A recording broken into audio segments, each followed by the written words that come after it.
कहा भाई हमारे तो रहीम यार खान पे जहाज पहुंच गए स्प्रे के, और हमारे पास 2 महीने से हम रो रहे हैं, हमारे पास स्प्रे के लिए गाड़ी तक नहीं आ रही। लेकिन वहाँ पे पंजाब गवर्नमेंट ने अपने जहाज वहाज खड़े कर दिए स्प्रे के। लास्ट ईयर हिंद हुकूमत ने काश्तकारों से गंदम की खरीदारी नहीं की, जबकि जो गंदम की खरीदारी के लिए बैग थे तो किसी भी काश्तकार को नहीं मिला, मिडलमैन को दे दिए गए, कारोबारी आदमियों को दे दिए गए, और सस्ते में उन लोगों ने गंदम खरीदी।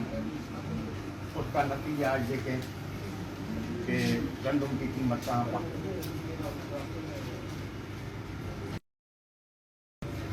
हमारा मुल्क ज़राई मुल्क है। मेरे पास कुछ दोस्त आए हुए थे पंजाब से भी, तो कुछ लोग बीज के लिए रो रहे थे, कुछ स्प्रे का गलती डाल रहे थे। तो मैंने कहा भाई देखो, न बीज हमें गलत मिला, न स्प्रे हमें गलत मिली। मुझे कहने लगे आप किस तरह कहते हैं? मैंने कहा मैं आपको अपना तजर्बा बताता हूँ।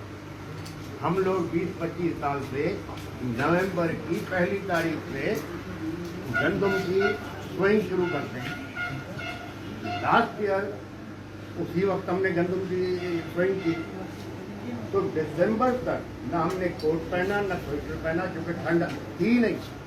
तो नतीजा क्या हुआ, जो भी गंदम निकली वो तीला बन गई, नुकसान हो गया। और जो लेट सोइंग थी वो बेहतरीन हुई, जिसको हम लेट सोइंग को बहुत गंदा समझते हैं। तो पिछले 3 साल से आपका वेदर चेंज हो गया है। ये हमारे बहुत कम जमींदार इसको समझ रहे हैं। ये मैंने जब दोस्तों को बताया तो उनने फौरन किंगरी हाउस में हम बैठे थे, जहांगीर तरीन को कॉन्टेक्ट किया। हमने कहा जी आप मेहरबानी करें, अगर ये पोजीशन रही तो फिर पाकिस्तान में बाकी होंगे। क्लाइमेट चेंज हो चुका है, हमारे पास बीज पुराने हैं, एग्रीकल्चर वाले हमें कोई गाइड नहीं कर रहे कि कैसे कौन से वक्त हम क्या काश्त करें। सिंध में तो एग्रीकल्चर डिपार्टमेंट है ही नहीं। हमने कहा पंजाब वालों को, एग्रीकल्चर यूनिवर्सिटी वालों को आप जमा करें, नहीं तो बाहर से कोई हायर करें आदमी, नहीं तो हमारा जो पाकिस्तान पिछले 12-15 साल से एग्रीकल्चर पे चल रहा था, बाकी तो पोर्टफोलियो डिपार्टमेंट पाकिस्तान में पूरे हो चुके हैं। एक एग्रीकल्चर है जो मुल्क को चलाया। मैंने कहा इस दफा वो बैठ गया। मौसम चेंज की वजह से आज शहर के लोगों को नहीं पता कितना बड़ा नुकसान हुआ है हमारा, चाहे सिंध हो चाहे पंजाब हो। चावल की फसल खत्म हो गई है, मकई कौन, पंजाब बड़ा सूबा है, वो वहाँ पैदा करता था, जैसे पोल्ट्री फीड और जानवरों के ये फीड वगैरह बनती। आपकी मकई खत्म हो गई है, कॉटन खत्म हो गई है, पंजाब में रत्ती लगी गंदम खत्म हो गई है। आखिरी 20-25 दिन पहले तूफान था, बारिश थी, शुगर केन की फसल लेट। अब आपके खाने के लिए चावल पूरा नहीं है, मकई खत्म हो गई। आपकी अपनी खपत के लिए कपास नहीं है, कॉटन खत्म हो गई। तो पहले ही चावल या कॉटन आप बाहर एक्सपोर्ट करते हैं। एक्सपोर्ट क्या करोगे जब अपने खाने के लिए नहीं है, बाहर किसको दोगे आप? आज आप गंदम की बीज लेने जाएं तो 3000 के लगभग 50 kg का बीज मिल रहा है। इस वक्त मार्केट में भी गंदम एक मन जो बिक रहा है 1700, 1800, 1900 में बिक रहा है, जबकि गंदम की सरकार ने कीमत 1300 रखी। लास्ट ईयर हुकूमत ने खरीदारी नहीं की गंदम की, आज ये देख रहे हैं। जहाँ तक सवाल है लॉ एंड ऑर्डर का, मेरे भाई लॉ एंड ऑर्डर तो पहले ही हाथ से निकला हुआ है। अब जो आज मैंने आपको एग्रीकल्चर के बारे में बताया, अब बताओ कितने लोग बेरोजगार होंगे, लॉ एंड ऑर्डर कहाँ जाएगा? कौन इस क्राइम को कंट्रोल करेगा? न वेदर क्लाइमेट चेंज पे न पिछली हुकूमत ने गौर किया, अब हमने भाग दौड़ की है पिछले 15 दिन से 20 दिन से, उस पर हमारे भाई जहांगीर करीम साहब ने मीटिंग भी बुलाई है। लेकिन ये क्या 1 महीने में ठीक होगा, 6 महीने में ठीक होगा? नहीं, ये आपको 2 से 3 साल लगेंगे कि आप अपने नए बीज लाएं। इस मौसम के हिसाब से काश्त होनी चाहिए।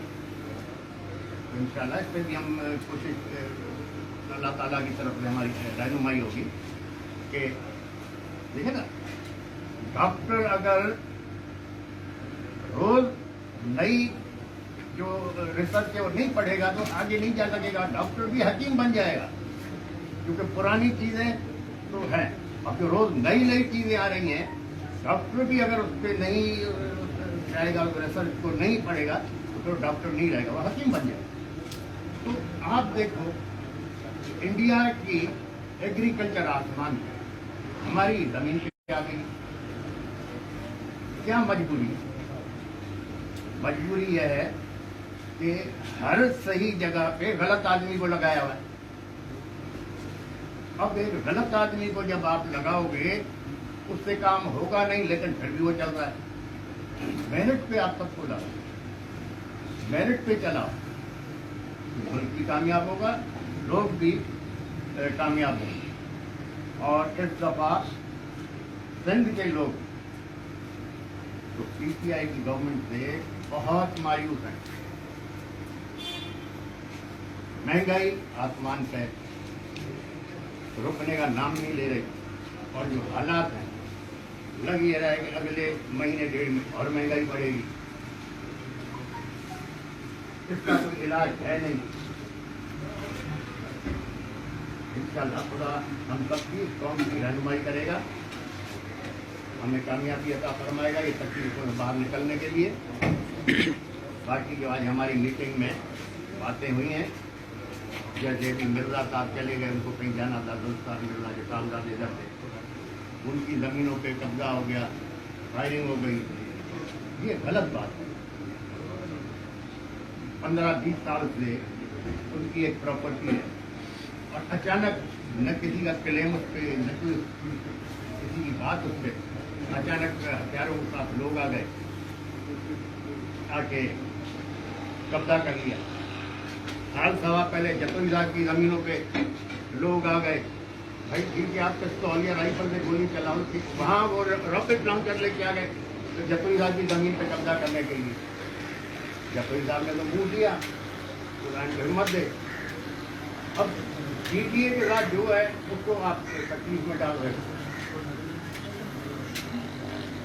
अगर हिसाब के साथ करना है फिर सबका बराबर करना चाहिए, और अगर एक को छोड़ना है और दूसरे से हिसाब करना है फिर कौम भी आप पे भरोसा नहीं करेगी।